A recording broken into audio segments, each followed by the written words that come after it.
ஸ்ரீ குருபியோ நமக.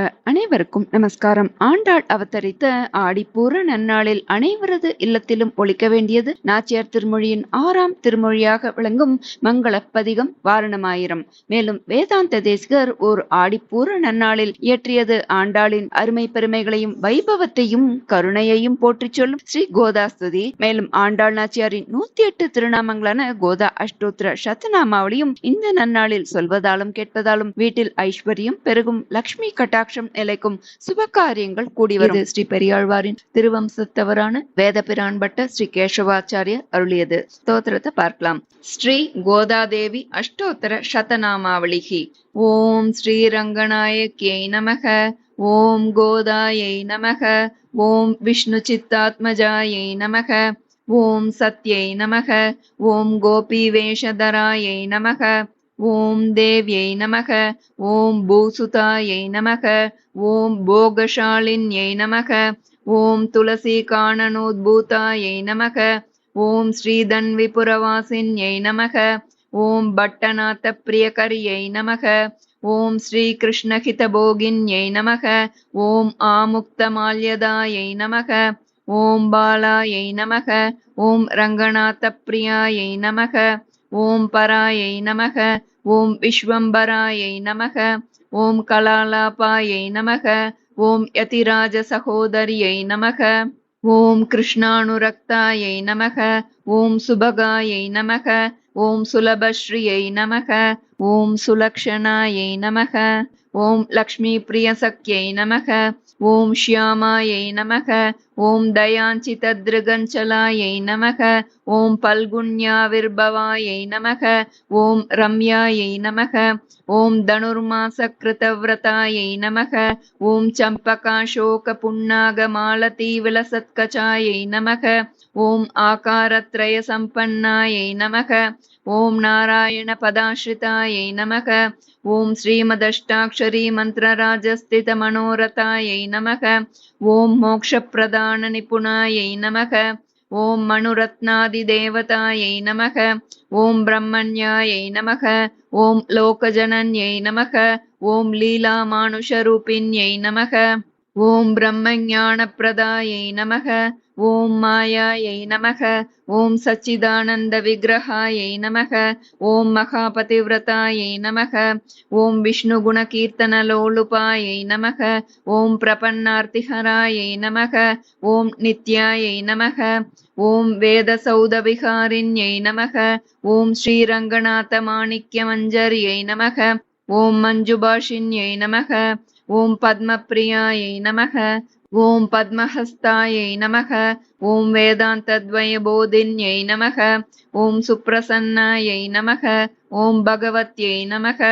ஓம் ஸ்ரீ ஜனார்தன தீபிகாயை நமக. ஓம் சுகந்தாவயவாயை நமக. ஓம் சாருரங்க மங்கள தீபிகாயை நமக. ஓம் துவஜ வஜ்ராங்குஷாப்ஜாங்க மிருதுபாத தலாஞ்சிதாயை நமக. ஓம் தாரகாகாரணகராயை நமக. ஓம் பிரவாள மிருதுலாங்குல்யை நமக. ஓம் கூர்மோபமேய பாதோர்த்வபாகாயை நமக. ஓம் சோபன பாஷ்ணிகாயை நமக. ஓம் வேதார்த்த பாவ தத்வஜ்ஞாயை நமக. ஓம் லோகாராத்யாங்கிரி பங்கஜாயை நமக. ஓம் ஆனந்த புத்புதாகார சுகுல்பாயை நமக. ஓம் பரமாணுகாயை நமக. ஓம் தேஜஸ்ரீயோஜ்வலத்ருத பாதாங்குலி சுபூஷிதாயை நமக. ஓம் மீனகேதன தூணீர சாருஜங்கா விராஜிதாயை நமக. ஓம் ககுத்வஜ்ஜானு யுக்மாட்யாயை நமக. ஓம் ஸ்வர்ணரம்பாபசக்திகாயை நமக. ஓம் விஷால ஜகனாயை நமக. ஓம் பீன சுஷ்ரோண்யை நமக. ஓம் மணிமேகலாயை நமக. ஓம் ஆனந்த சாகராவர்த்த கம்பீராம்போஜனாபிகாயை நமக. ஓம் பாஸ்வத் வலித்ரிகாயை நமக.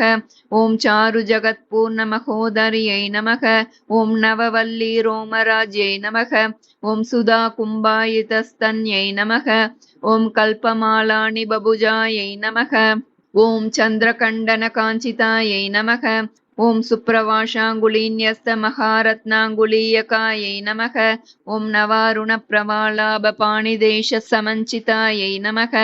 ஓம் கம்புகண்ட்யை நமக. ஓம் சுச்சுபுகாயை நமக. ஓம் பிம்போஷ்டியை நமக. ஓம் குந்ததந்தயுஜே நமக. ஓம் காருண்யரசநிஷ்யந்தநேத்ரத்வய சுஷோபிதாயை நமக. ஓம் முக்தாசுச்சிஸ்மிதாயை நமக. ஓம் சாருசாம்பேய நிபநாசிகாயை நமக. ஓம் தர்ப்பணாகார விபுலகபோல த்விதயாஞ்சிதாயை நமக.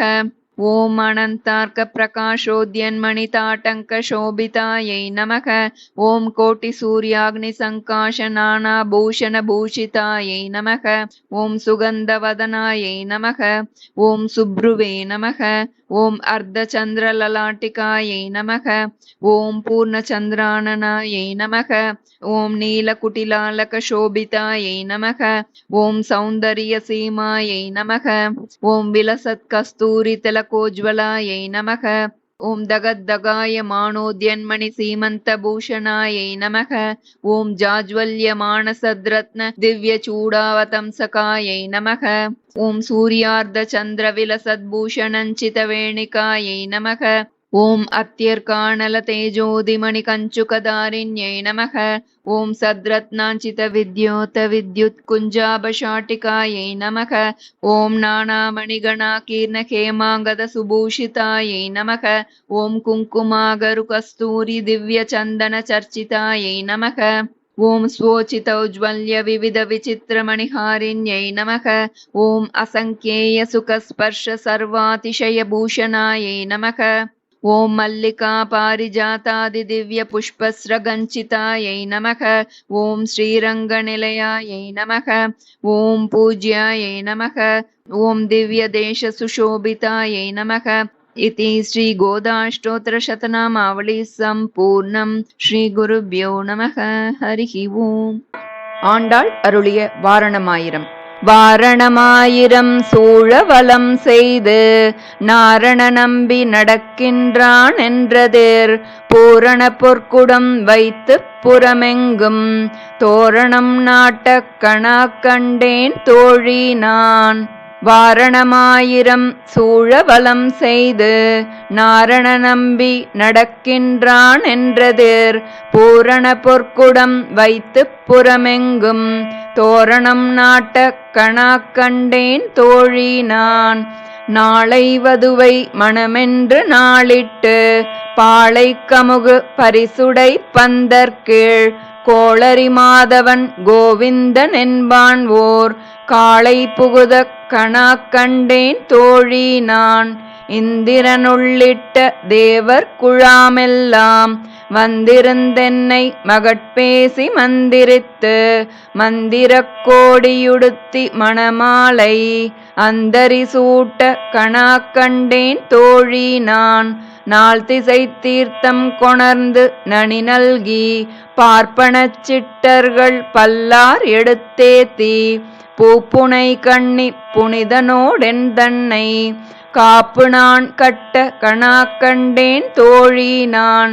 கதிரொளி தீபம் கலசமுடனேந்தி சதிரிளமங்கையர்தாம் வந்ததிர்கொள்ள மதுரையார் மன்னன் அடிநிலை தொட்டு எங்கும் அதிரப் புகுதக் கணா கண்டேன் தோழி நான். மத்தளங்கொட்ட வரிசங்கம் நின்றூத முத்துடைத்தாமம் நிறைத்தாழ்ந்த பந்தர்கீழ் மைத்துனன் நம்பி மதுசூதன் வந்தென்னை கைத்தலம் பற்ற கணா கண்டேன் தோழி நான். வாய் நல்லார் நல்ல மறையோதி மந்திரத்தால் பாசிலை நாணல் படுத்து பருதி வைத்து காய்சினமாகளிரண்ணான் என் கை பற்றி நீ வளம் செய்ய கணா கண்டேன் தோழி நான். இம்மைக்கும் ஏழேழ் பிறவிக்கும் பற்றாவான் நம்மை உடையவன் நாராயணன் நம்பி செம்மையுடைய திருக்கையால் தாழ்பற்றி அம்மி மிதிக்க கணா கண்டேன் தோழி நான். வரிசிலை வாழ்முகத்து என்னை மார்த்தாம் வந்திட்டு எரிமுகம் பாரித்து என்னை முன்னே நிறுத்தி அறிமுகன் அச்சுதன் கைமேல் என் கை வைத்து பொறிமுகந்தட்ட கணா கண்டேன் தோழி நான். குங்குமமப்பிக் குளிர் சாந்தம் மட்டித்து மங்கள வீதி வலம் செய்து மணநீர் அங்கவனோடும் உடன் சென்று அங்கானை மேல் மஞ்சனமாட்ட கணா கண்டேன் தோழி நான். ஆயனுக்காக தான் கண்ட கனாவினை வேயற்புகழ் வில்லிபுத்தூர் கோன்கோதை சொல் தூய தமிழ் மாலை ஈரைந்தும் வல்லவர் வாயு நன்மக்களைப் பெற்று மகிழ்வரே. ஆயனுக்காக தான் கண்ட கனாவினை வேயற்புகழ் வில்லிபுத்தூர் கோன்கோதை சொல் தூய தமிழ் மாலை ஈரைந்தும் வல்லவர் வாயும் நன்மக்களைப் பெற்று மகிழ்வரே. ஸ்ரீ ஆண்டாள் திருவடிகளே சரணம். ஸ்ரீ கோதை நாச்சியார் திருவடிகளே சரணம். ஸ்ரீ குருப்யோ நமः. ஹரிஹி ஓம். ஸ்ரீ வேதாந்த தேசிக விரச்சிதா ஸ்ரீ கோதா ஸ்துதிஹி. ஸ்ரீமான் வெங்கடநாதார்ய கவிதார்க்கிக கேசரி வேதாந்தாச்சார்யவர்யோ மே சந்நிதத்தாம் சதா ஹ்ருதி. ஸ்ரீ விஷ்ணு சித்தகுலநந்தன கல்பவல்லீம் ஸ்ரீரங்கராஜ ஹரிச்சந்தன யோக திருஷ்யாம் சாக்ஷாத் க்ஷமாம் கருணயா கமலாம் இவான்யாம் கோதாமனன்ய சரண சரணம் பிரபத்யே. ஸ்ரீ விஷ்ணு சித்தகுலநந்தன கல்பவல்லீம் ஸ்ரீரங்கராஜ ஹரிச்சந்தன யோக திருஷ்யாம் சாக்ஷாத் க்ஷமாம் கருணயா கமலாம் இவான்யாம் கோதாமனன்ய சரண சரணம் பிரபத்யே. வைதேஷிகஸ்ருதிகிராம் அபி பூயசீனாம் வர்ணேஷு மாதிமஹிமானஹி மாத்ருஷாந்தே இத்தம் விதந்தமபி மாம் சகசைவ கோதே மௌனத்ருகோ முகரயந்தி குணாஸ்வதீயாः त्वत्प्रेयसश्रवणयोर् अमृतायमानां तुल्यां त्वदीयमणिनूपुरसिञ्चितानां गोदे त्वमेव जननी त्वदभीष्टवार्हां वाचं प्रसन्नमधुरां मम संविदेहि. कृष्णान्वयेन ददतीं यमुनानुभावं तीर्थैर्यतावदवगाह्य सरस्वतीं ते गोदे विकस्वरधियां भवती कटाक्षात् वाचस्फुरन्ति मकरन्दमुचः कवीनाम् अस्मादृशाम् अपकृतौ चिरदीक्षितानाम् अह्नाय देवि दयते यदसौ मुकुन्दः तन्निश्चितं नियमितस्तव मौलिधाम्ना तन्त्रीणि नादमधुरैश्च गिरां निगुम्बैः शोणादरेऽपि कुचयोरपि तुङ्गभद्रां वाचां प्रवाहनिवहेऽपि सरस्वती त्वम् अप्राकृतैरपि रसैर्विरजा स्वभावात् गोदापि देवि कमितुर्ननु नर्मदासि वल्मीकतश्रवणतो वसुधात्मनस्ते जातो बभूव स मुनिः कवि सार्वभौमः गोदे किमद्भुतमिदं यदमी स्वदन्ते वक्त्रारविन्दमकरन्द निभाः प्रबन्धाः भोक्तुं तव प्रियतमं भवतीव गोदे भक्तिं निजां प्रणय भावनया गृह्णन्तः उच्चावचैर्विरह सङ्गमजैरुदन्तैः शृङ्गारयन्ति हृदयं गुरवस्त्वदीयाः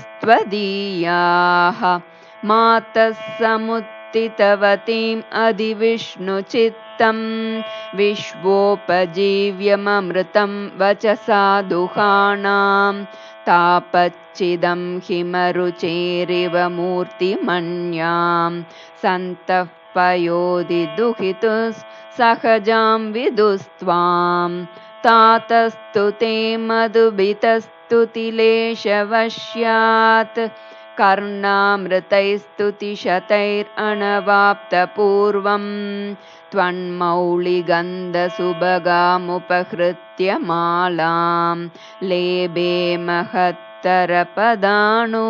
गुणं प्रसादम् दिग्दक्षिणापि परिपक्त्रिमपुण्यलभ्यात् सर्वोत्तरा भवति देवि तवावतारात् यत्रैव रङ्गपतिना बहुमानपूर्वं निद्रालुनापि नियतं निहिताः कटाक्षाः प्रायेण देवि भवति व्यपदेशयोगात् गोदावरी जगदिदं पयसा पुनीते यस्यां समेत्य समयेषु चिरं निवासात् भागीरथी प्रभृतयोऽपि भवन्ति पुण्याः नागेशयस्सु तनुपक्षिरतः कथं ते जातस्वयं वरपतिः पुरुषः पुराणः एवं विधा समुचितं प्रणयं भवत्याः सन्दर्शयन्ति परिहास गिरस्सखीनां त्वद्भुक्तमाल्यसुरभीकृतचारुमौलेः हित्वा भुजान्तरगताम् अपि वैजयन्तीं पत्युस्तवेश्वरिमितः प्रतिघातलोलाः बर्हातपत्ररुचिमा रचयन्ति भृङ्गाः आमोदवत्यपि सदा हृदयङ्गमापि रागान्वितापि ललितापि गुणोत्तरापि मौलिश्रजा तव मुकुन्द किरीटबाजा गोदे भवत्यदरिता खलु वैजयन्ती त्वन्मौलिदामणिविभोः शिरसा गृहीते स्वच्छन्दकल्पितसपीतिरसप्रमोदाः मञ्जुस्वना मधुलिहो विदधु स्वयं ते स्वायंवरं कमपि मङ्गलतूर्यघोषम् विश्वायमानरजसा कमलेन नाभौ वक्षस्थले च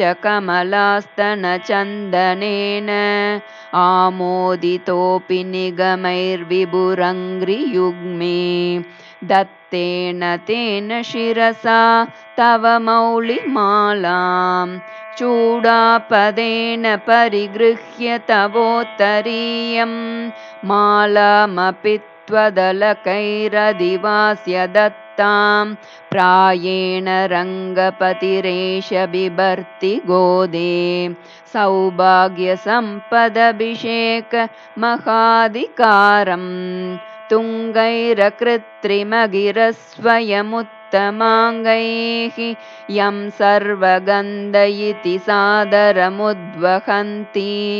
आमोदमन्यमधिगच्छति मालिकाभिः सोऽपि त्वदीयकुटिलालकवासिताभिः धन्ये समस्तजगतां पितुरुत्तमाङ्गे त्वन्मौलिमाल्यभरसम्भरणेन भूयः इन्दीवरस्रजमिवाददति त्वदीयानि आकेकराणि बहुमान् विलोकितानि रङ्गेश्वरस्य तव च प्रणयानुबन्धात्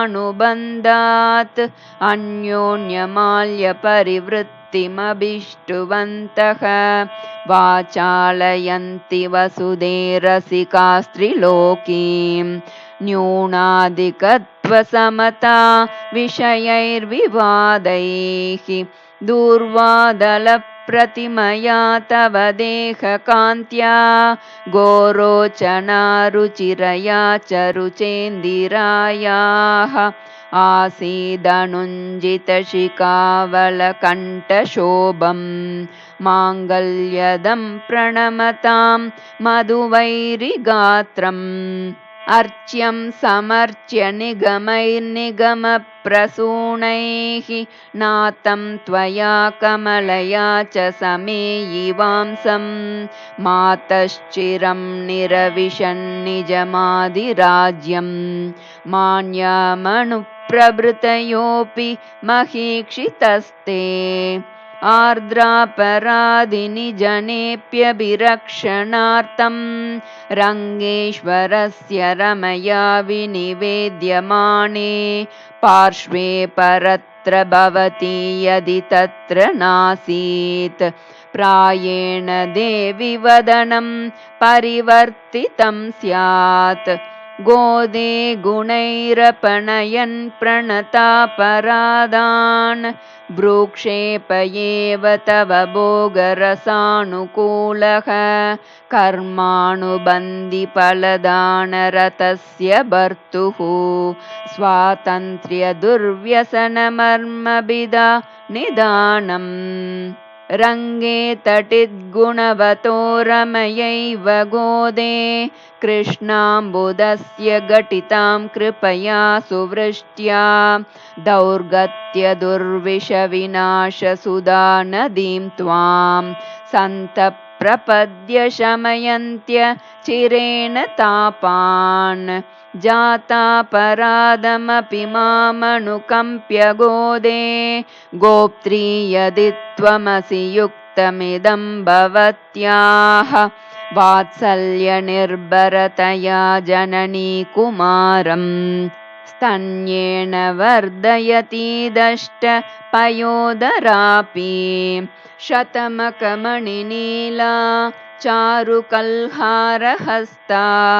स्तनभरणमिताङ्गी सान्द्रवात्सल्यसिन्धुः अलकविनिहिताभिः स्रग्भिराकृष्टनाथा विलसतु हृदि गोदा विष्णुचित्तात्मजानः शतमकमणिनीला चारुकल्हारहस्ता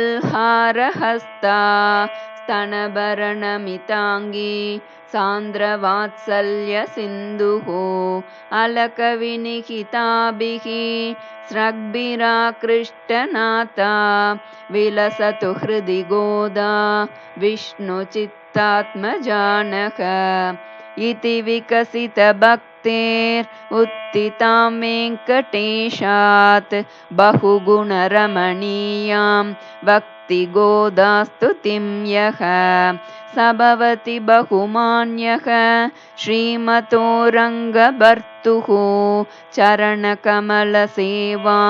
शाश्वतीमभ्युपैष्यन् इति विकसितभक्तेरुत्थितां वेङ्कटेशात् बहुगुणरमणीयां